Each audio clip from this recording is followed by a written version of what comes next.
Then going back into development at Man City, again seeing some fantastic young players, Foden and Cole Palmer, Jeremy Frimpong. Ended up at Wolves as a 23s coach, then academy manager and then as technical director there before then coming to Al Jazira. A lot of changes in sort of across the Middle East in terms of football, and I certainly feel it's developing and moving forward.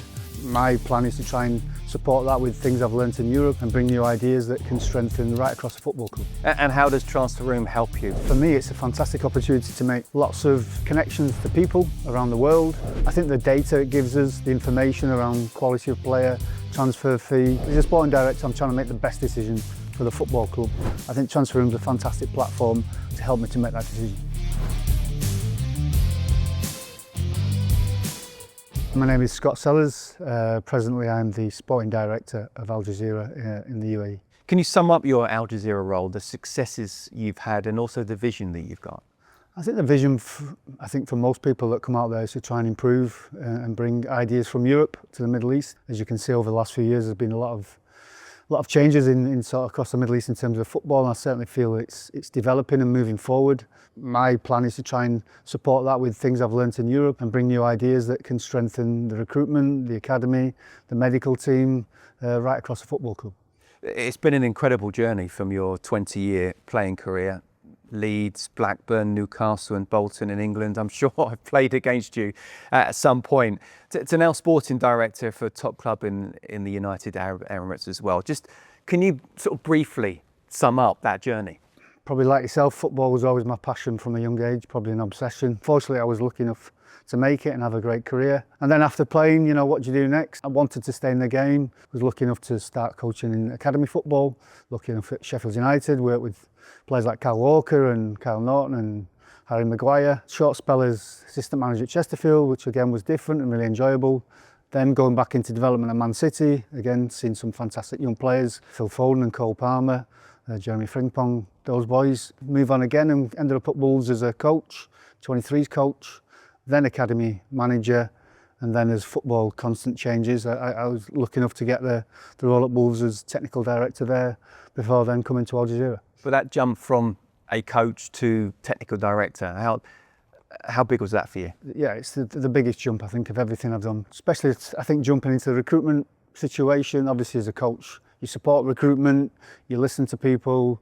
To go into the detail that you have to go in nowadays in terms of recruitment, in terms of data, videos, working with other people, scouting, live scouting. I think it's a role that's 24/7 that your phone never stops. Every agent's got the best player in the world, and I have conversations with agents is, listen, you need to understand we're a small team.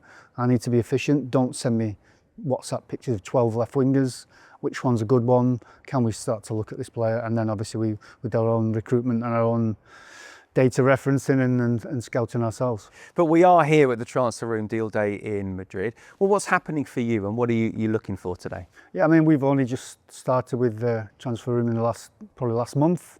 I think for us, sometimes feel the Middle East can be a bit isolated, and I think people are a bit unsure what's going on over there and how do you make contacts. In the UK, I would know all the sporting directors. They were pretty visible and you could contact. I think in the Middle East it's very different. I think probably more for me to come and introduce the world to Al Jazira rather than the other way around. The sort of platforms give us great opportunities to meet a lot of people and get the first point of contact as well. Can you explain for those who don't know what TransferRoom is? For me, it's a fantastic opportunity to make lots of connections to people around the world, whether that's in a live meeting, whether that's just through the platform. I think the data it gives us, the information around quality of player, transfer fee, data comparison to our own players. I think ultimately as a sporting director, I'm trying to make the best decision for the football club. And I'm trying to use as many platforms, opportunities to make the best decision, speak to as many people. I think TransferRoom is a fantastic platform to help me to make that decision. What's your strategy in the transfer market and how do you compete against the bigger clubs in the Middle East, such as the Saudi Pro League? Yeah, I think we have to know where we are, but still have we have a healthy budget. The salaries and the transfer fees in the Middle East are strong. The rules and regulations are very different over there, and that's one thing I really had to learn. We're allowed 5 international players. Our goalkeeper has to be local.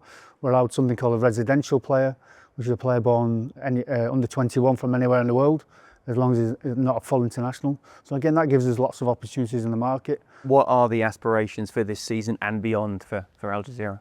Yeah, I think the long-term vision is to develop more younger players within the academy. We've spent a lot of money in that in the last few years, and that's Sheikh Mansour's vision and to be competitive every year. The league is strong, especially at the top of it.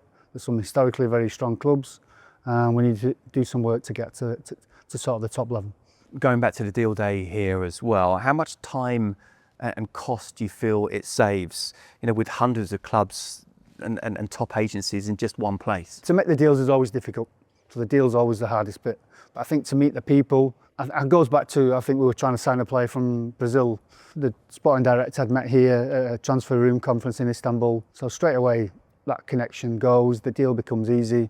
There's a respect because you've sat in front of each other. It's a person to person rather than speaking to somebody for the first time. So I think for me, the personal connections that help in the future deals, I think is really key for me. How do you combine the activity of the TransferRoom platform, such as pitching players and connecting directly with other clubs and agents, with the interaction you get at TransferRoom events like this?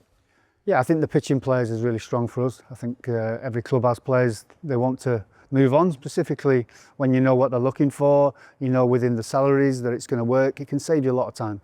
So if you don't, then you're relying on making the contact through an agent, and sometimes I think I like to do things definitely more directly and more club related. So what would you say then to any clubs in your region who are not on TransferRoom right now? We have to move it forward in the region in terms of the football and the contacts, and it goes back to the decision making. So I think if those people are happy with the decisions they're making in their recruitment, then maybe not. But I think if you want to be the best you can possibly be and move it forward and make better decisions and less mistakes, because that's what we want to try and do, I think it's a great platform for that.